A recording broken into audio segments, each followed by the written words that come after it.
प्रदेश सरकार के पूर्व कैबिनेट मंत्री पंडित हरशंकर तिवारी अब इस दुनिया में नहीं हैं। 5 अगस्त को उनकी जन्मदिन है। उसी सिलसिले में उनके गांव टाँड़ा में ग्राम सभा ने उनकी मूर्ति स्थापना का प्रस्ताव रखा था, लेकिन प्रशासन ने उसे अवैध बताते हुए उस चबूतरे को हटवा दिया, जिससे लोगों में आक्रोश है। हमारे साथ कुछ लोग हैं जो बताएंगे कि क्या कारण था। क्या नाम है आपका? वशिष्ठ नाम है आज़ाद। क्या कहना चाहेंगे आप? ये जो भी कार्रवाई हुई है घृणित मानसिकता का प्रतीक है। अगर प्रशासन इस तरह की बात करता है तो पूरे हिंदुस्तान में, उत्तर प्रदेश में नहीं पूरे हिंदुस्तान में सारे भी जो लोगों प्रतिष्ठित व्यक्तियों की मूर्तियाँ लगी हैं वो सार्वजनिक ज़मीन में ही लगी हैं। और ख़ास करके गोरखपुर में देखिए जो तारामंडल है वहाँ माननीय की मूर्ति लगाई गई है, वो अभी सार्वजनिक जगह। अगर पंडित हरशंकर तिवारी की मूर्ति सार्वजनिक जगह लग रही थी तो कोई आपातकालीन व्यवस्थाएं तो नहीं हुई। अगर उनकी हटाई जा रही है तो दूसरे की भी हटा दीजिए। जैसे प्रशासन का कहना है कि अनुमति नहीं ली गई थी, जमीन अवैध थी। अवैध कहाँ थी? जब गांव सभा यह कह रही है तो फिर अवैध कहाँ से? उसका मालिक तो गांव सभा है। एसडीएम ने कहा कि कोई प्रस्ताव मिला ही नहीं। एसडीएम को बहुत सी चीज़ें मालूम है, कहने हमको नहीं मिला, तो उसके लिए हम जवाब दे तो नहीं। ये तो गांव सभा का अगर प्रधान कह रहा है हमने प्रस्ताव दिया है, गांव सभा की जनता अगर कह रही है तो एसडीएम कौन हकदार होते हैं कि हमको नहीं मिला? तो मतलब झूठ ही बोल रहे हैं। तो उनकी अपनी मानसिकता है। देखिए, आपका कहना है कि वो एसडीएम सब जानते हुए भी नकार रहे हैं। क्या नाम है आपका? आलोक तिवारी मेरा नाम है। हाँ, क्या कहना चाहेंगे? और ये ओछी मानसिकता का प्रतीक है, ठीक है। और ये जो भी हुआ है ये द्वेषवश कार्रवाई की गई है और बहुत सी मूर्तियाँ लगी हुई हैं और सारी मूर्तियाँ लगभग 80% मूर्तियाँ जो होंगी वह किसी के परमिशन से नहीं लगी होंगी। वह लोगों ने एक अपना आस्था व्यक्त किया और वहाँ लग गई। लेकिन हमारी ही मूर्ति के लिए केवल ऐसा कार्यक्रम किया जा सकता है? ये सब ओछी मानसिकता का प्रतीक है और इसका जवाब मिलेगा, जनता भी देगी और कानून के दायरे में रहते हुए हम लोग भी उसका जवाब देंगे। आपका कहना है कि जनता जब चुनाव आएगा तो इसका जवाब निश्चित रूप से देगी। क्या नाम है आपका? योगेश यादव। हाँ, क्या कहना चाहेंगे? जी, यहीं आप गोरखपुर में अगर आप घूमें तो अभी आपको बहुत सारी मूर्तियाँ ऐसी हैं जो PWD की ज़मीन में लगी हुई मिल जाएंगी। ज़्यादा दूर आपको जाना नहीं पड़ेगा, गोरखपुर में ही आपको मिल जाएंगी। क्या उन मूर्तियों को भी इस तरीके से ढहाया जाएगा या फिर अगर इस तरह की राजनीति हो रही है तो आने वाले समय में जब सरकारें बदलेंगी तो इन मूर्तियों का भी हश्र वही होगा जो अभी चल रहा है? जो इन्होंने शुरू किया है वो बदले की राजनीति, तो आगे बदले की राजनीति ये शुरू किए हैं, इसको आगे भी जारी रखा जाएगा।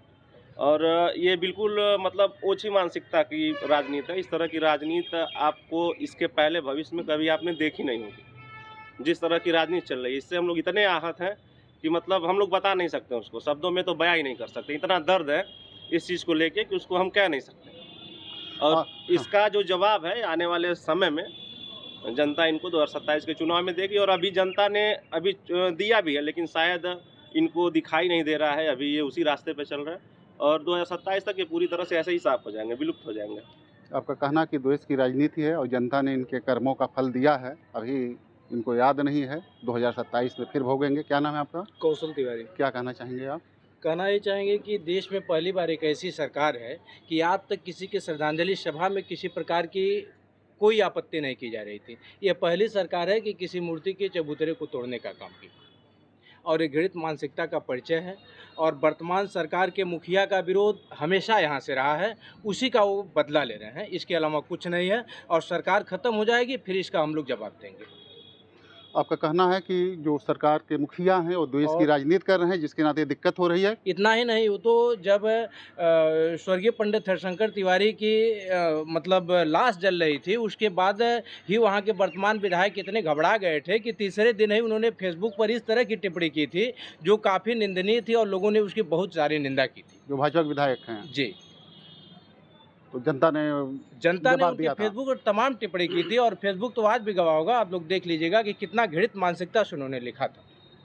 आपका कहना कि किसी भी व्यक्ति की श्रद्धांजलि सभा में इस तरह का व्यवधान कभी नहीं पड़ा है, इतिहास गवाह है, लेकिन यहाँ की जो प्रतिशोध की राजनीति है उसके चलते कार्रवाई की जा रही है। क्या नाम है? जी, नंदलाल मिश्रा। क्या कहना चाहेंगे आप? हम बस यही कहना चाहेंगे कि बहुत गलत काम हुआ है, बहुत निंदनीय काम हुआ है। सैकड़ों चोरियाँ हुई चिल्लूपार में, उसके बारे में न सरकार पूछ रही है, न एसडीएम पूछ रहे हैं, न डीएम पूछ रहे हैं।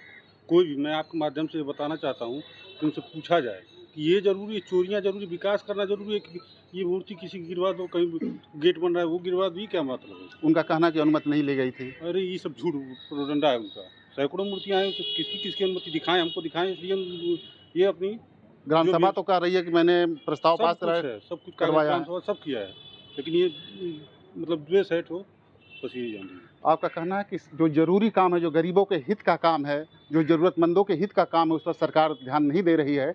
और प्रदेश सरकार के ही एक उप मुख्यमंत्री ने कहा है कि ये गोरखपुर की राजनीति का परिणाम है, जो भी कार्रवाई हो रही है वो गोरखपुर वाले जाने, हमें इससे कोई मतलब नहीं है। और आप लोगों का कहना है कि एक श्रद्धांजलि सभा, जो 7 बार के विधायक थे, पूर्व कैबिनेट मंत्री थे, उनका जनाधार था, उनमें व्यवधान डालने के लिए सरकार ने इस तरह से द्वेष बस काम किया है। इसका खामियाजा निश्चित रूप से भारतीय जनता पार्टी को 2027 के चुनाव में भुगतना पड़ेगा।